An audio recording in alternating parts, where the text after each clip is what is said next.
ஆனால் பொதுவாக மதுபான சாலை அனுமதிகள் வழங்கப்பட்டிருப்பதும் விசேடமாக இந்த வருடத்திலே இப்படியான 361 அனுமதி பத்திரங்கள் புதிதாக வழங்கப்பட்டிருப்பது சம்பந்தமாக அரசாங்கம் பாராளுமன்றத்திலே ஒரு தகவலை வெளியிட்டிருக்கிறது. ஆனால் இந்த அரசாங்கம் பதவிக்கு வருவதற்கு முன்னதாக இப்படியாக மதுபான சாலை உரிமை பத்திரங்கள் கொடுப்பதிலே அரசியல் லஞ்சம் இருப்பதாக சொல்லியிருந்தார்கள்.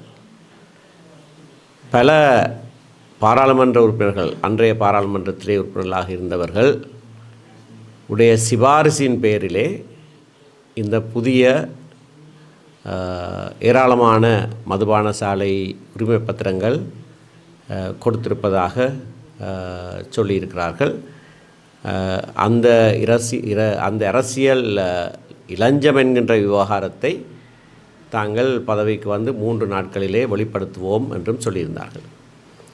ஆனால் 2-3 மாதங்களாகியும் வெளிப்படுத்தி இருக்கிறது வெறுமனே யார் யாருக்கு அந்த உரிமை பத்திரங்கள் கொடுக்கப்பட்டிருப்பது என்பதை மட்டும்தான்.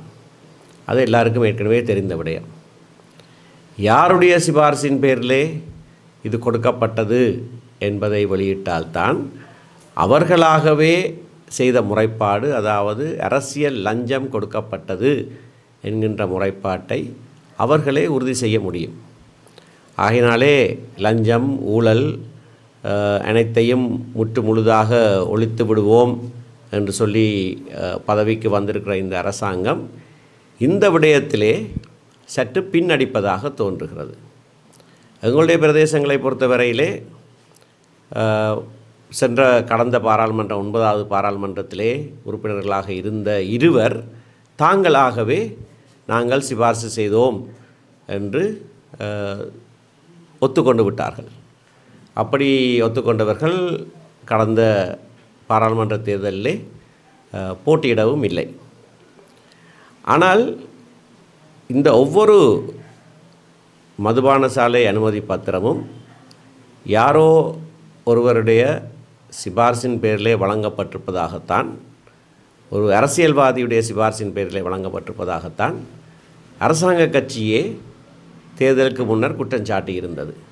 அப்படியானால் அந்த பெயர் பட்டியலை அரசாங்கம் வெளியிட வேண்டும். இது ஒரு பாரதூரமான விஷயம். இதை நாங்கள் அன்றிலிருந்தே சொல்லி வருகிறோம். இதை சொல்வது அரசியல் காழ்ப்புணர்ச்சியினாலே அல்ல, மது போதைக்கும் போதைப்பொருள் பாவனைக்கும் எதிராக பல நடவடிக்கைகளை நாங்கள் ஏற்கனவே மேற்கொண்டிருக்கிறோம்.